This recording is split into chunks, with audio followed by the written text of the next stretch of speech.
House in Baltimore, and here is Atlanta's up the road in Philadelphia, Tennessee, trying to slay the Giants in Foxborough. And this guy getting on a plane from Jacksonville up to Pittsburgh and the Steel City to try to do what they did once previously. He is the sideline reporter for the Jacksonville Jaguars. He was my former tag team partner and colleague at Sporting News Radio and One-on-One Sports back at the turn of the century. 2 decades of friendship now, and he is with all things Jaguars. Dude, there will not be a person here in Baltimore not pulling for the Jacksonville Jaguars. Rick Ballou, we hate the Steelers more than you. Yeah, there was a little bit of a rivalry in those, when they came in 95 and they were sandwiched together within that same division, but nothing compared to what the Ravens have with the Steelers. And, we'll see. They rested some key starters 2 weeks ago. They get the bye week now, and the Jags have gone through it consecutive weeks, or, they've really played since the bye. I think that's now 9 consecutive weeks of football, and we'll see if they can pull off the big upset in Pittsburgh. Dude, you've waited a long time. How many years you been on the sidelines down there? And you're a New England transplant who went down there and saw the pretty girls down there at Florida State and never really left or wanted to leave. And you've been down there forever. You've seen a lot of bad days down there. These are the good days, Ballou, when you get on planes and fly to Pittsburgh in January, right? It's been a long time coming. I joined you right after the 2000 AFC Championship game when, the Jags had tremendous success. They went 14-2 that year. Both losses came to Tennessee, and ended up losing the AFC Championship game to the Titans. But, in year 2 in 96, they had a great run before losing the championship out of New England. And then it's just been just terrible. It's been 10 years of lousy football since I came back from Chicago. They had one playoff win in Pittsburgh in 2007, actually the playoffs of 2008. And they haven't won a playoff game since. So it's been a solid decade. This thing has been about as bad as you could possibly ask for any fan base, and I'm talking about Cleveland or any other organization that you want to mention. But they've got on the right side of some things this year, particularly defensively, and it was good enough to win in what was a very ugly football game on Sunday. Well, I don't think there's any doubt about it. And Jacksonville sort of limped to the finish line. The San Francisco lost, the Titans lost, allowing the Titans to still be in the tournament right now, quite frankly, by losing to them. But it's all about Blake Bortles at this point, and I don't think anyone can envision him going up to Pittsburgh and single-handedly winning the game as long as he doesn't lose the game. Boy, there's a real a lack of knowing where the ball's going at various points with him. He's not a very accurate passer.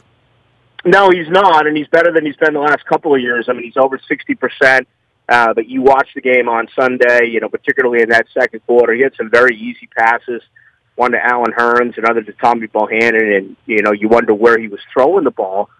He also became only the third quarterback since the Super Bowl era to actually win a playoff game by rushing more than he did passing by 88 to 87 yards. So, yeah, it's going to be difficult. You go into Pittsburgh, where Ben Roethlisberger has 20 career playoff starts. Blake Bortles has 1 career playoff start, and that was a victory, again, over Buffalo. But that's the sizable difference. The Jags, the first time they played Pittsburgh, was probably their best performance of the year.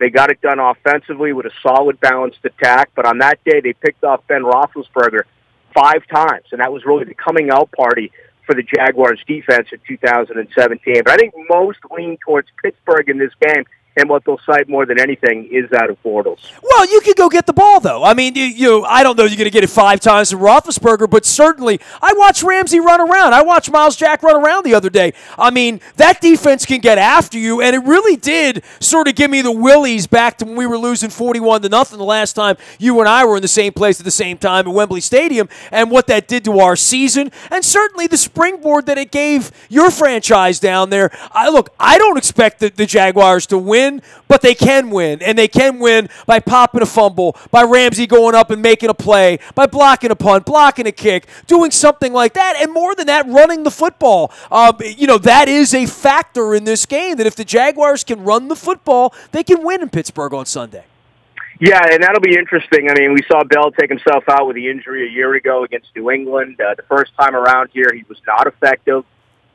Brown was. I think Brown ended up with like 10 or 11 receptions for about 150 but he was targeted like 21 times. So that means, more than 10 times balls thrown to him were incomplete. The Jaguars rushing the football with their rookie Leonard Fournette, it has really dipped a little bit as of late. Now, there have been some injuries, but with all the rookie wide receivers that Bortles has been forced to pass to, this is when both Marquise Lee and Alan Hearns, when they were out, I mean, you're lining up rookies. You're lining up D.D. Westbrook. You're lining up Keelan Cole. You're lining up Jadon Mickens. And defenses were saying, all right, we're not going to we'll let those rookies beat us. We'll put the extra man in the box. We're not going to let Leonard Fournette in the rushing game, the ground game in Jacksonville beat us. So, I believe that will be the same thought defensively this weekend for Pittsburgh. On the road, in the cold, they'll take their chances against Bortles throwing the ball with these wide receivers.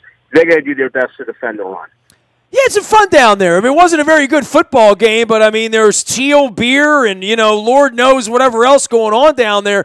It's been a little while since you've had that kind of hootenanny. And more than that, even though the game kind of stunk and whatever and, was kind of nip and tuck right at the end of the defensive battle, whatever you want to say, pretty good day for the city of Jacksonville to have a football team this weekend, right? Well, it was unbelievable. And, again, it's been 10 years, so, I mean, social media, for the most part was nothing the last time there was a playoff football game. Certainly Twitter and things along those lines. And the Bills, just made an absolute mountain out of what really is a molehill of a franchise. First time they've been in the playoffs in 20 years. They rolled into Jacksonville like they owned the city.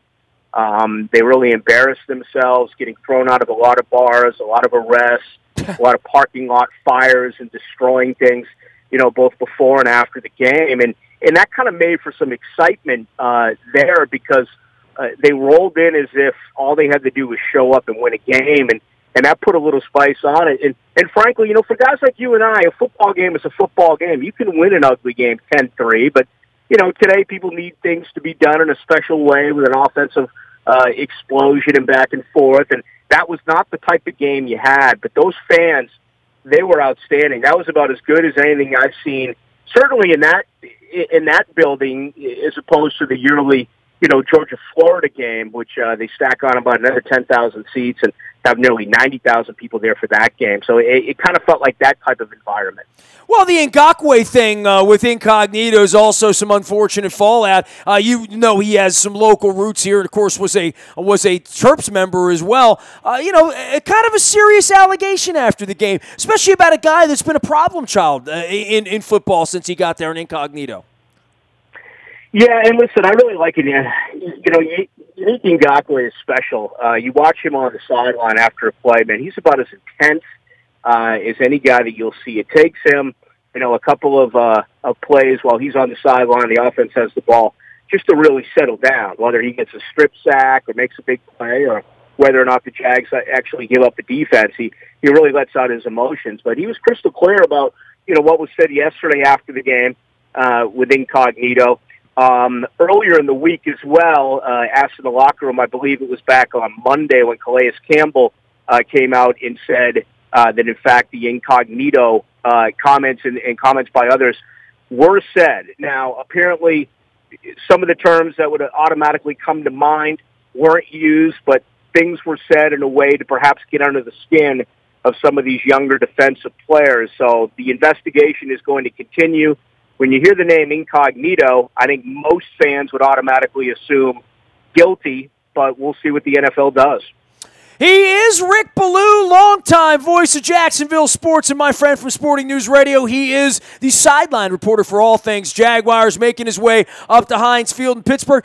Part of this going to Pittsburgh and winning and part of going to New England and winning is making sure you don't have a little yellow puddle between your legs during the national anthem, let's say, right? And, there is a part of this where these playoff games start to feel big. You got that feeling in Jacksonville over the weekend for a lot of guys running around in Jacksonville Jaguars uniforms that had never played in a playoff game. They now have that experience under their belt. That's something that, in order to beat Pittsburgh and New England, it really does take a certain not knowing how good you are to go in there. The intimidation factor for both of those places is going to be a big part of it, and a big part of the line, and a big part of everything this weekend. And beyond that, they're the better football teams and perceived as such.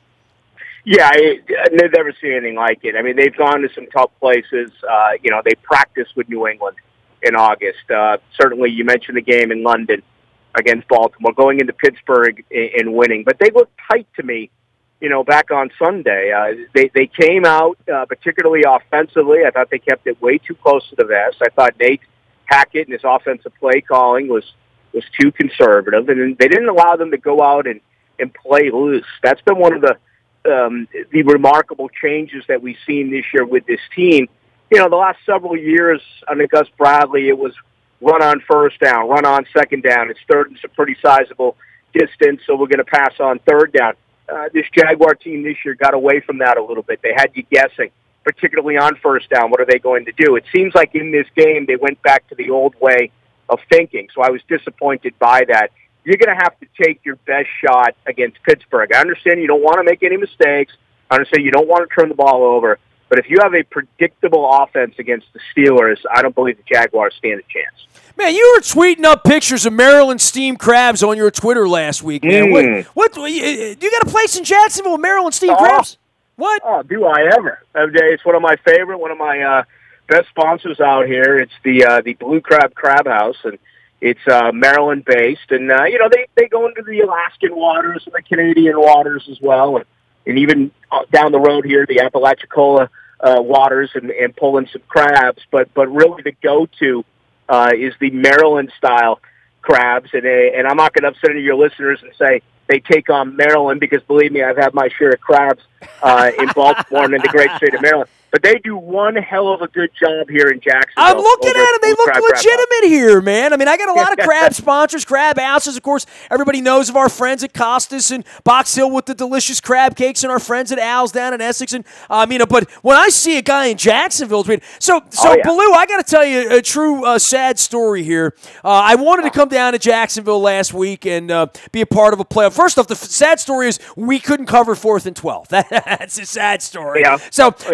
Yeah. We were headed to Kansas City, but there was, Jacksonville was part of this. My elementary school kindergarten teacher, so I went to kindergarten 1972, 1973. She turns out she lives in Jacksonville. She has found me on the internet. She emailed me about 2-3 months ago and said if I'm ever down that way, that I was going to. So I was like all set to have a reunion with my kindergarten teacher. All the Ravens had to do was get to Jacksonville. And I didn't, we were set to go to Kansas City as, the scheduling worked out. And on 4th and 12, dude, you had to know that I had the barbecue on my fingers for Kansas City. You know what I mean? I was all ready to go out there and get Jack Stack and a cheesy corner.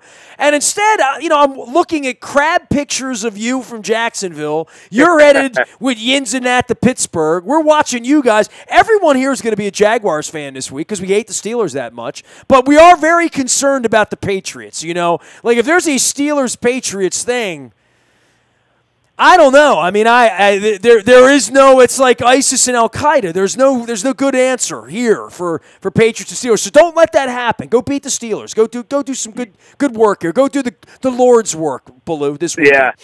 Well, you know what? They're going to have to play the perfect football game, and before those 2 road trips late. When they went to both San Francisco and they went to Nashville on a bitterly cold day. It was about 10 degrees in Tennessee. They were number 1 in the league in the turnover ratio. They had it up around 17, 18, but Blake threw a lot of touchdowns. They had some fumbles. They weren't able to acquire any defensively themselves. That was the difference again on Sunday. They were +2. Colvin and Ramsey had 2 picks.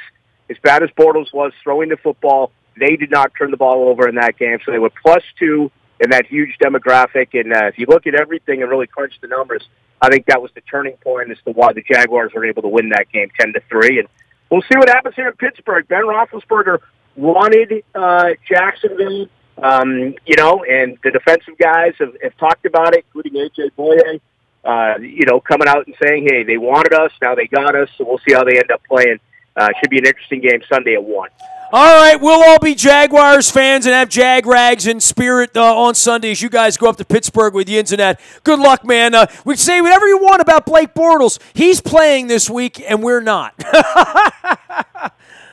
Blake Bortles, it'll be interesting, too, because, of course, he's got that $19 million option for next year. The Jags can get out of that before March 2nd. It'll be, whether they win or lose, is he the guy? Do they try to make a run at an Alex Smith? Do they try to address something, late in the NFL draft? Do they do both? So, yeah, this is what the focus is for everyone down here. But after this game, if they lose, it'll be interesting to see if Bortles is still part of the plan moving forward or if they go in a different direction. Run the ball. Take the ball away. That's my advice for the Jacksonville Jaguars. Rick, always great to catch up with you, man. Take care of yourself. Have a good week and recover. We'll see you this weekend in Pittsburgh, man.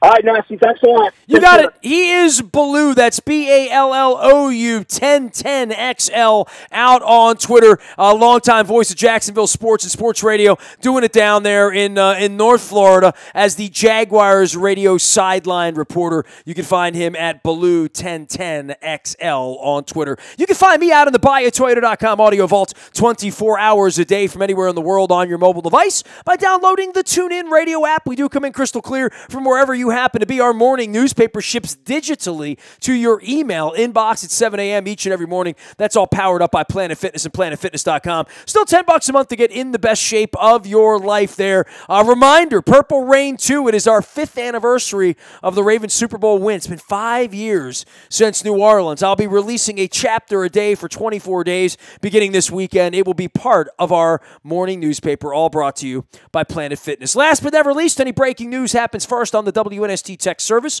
That's all brought to you by Coons Ford of Security Boulevard. Dennis Colossus will be here on Thursday, driving you home, getting you ready for the weekend of football. That is the SSV on WNST and Coons Ford. You can find me on Facebook, Twitter, LinkedIn, Snapchat, Instagram, streaming live on our Facebook as well as our YouTube WNSTV channel. I am taking all information in on the Ray Lewis Hall of Fame trip to Canton, Ohio. We are putting together a bus trip for that trip in early August. I've got a lot of interest on that. Throw me an email, nasty@WNST.net.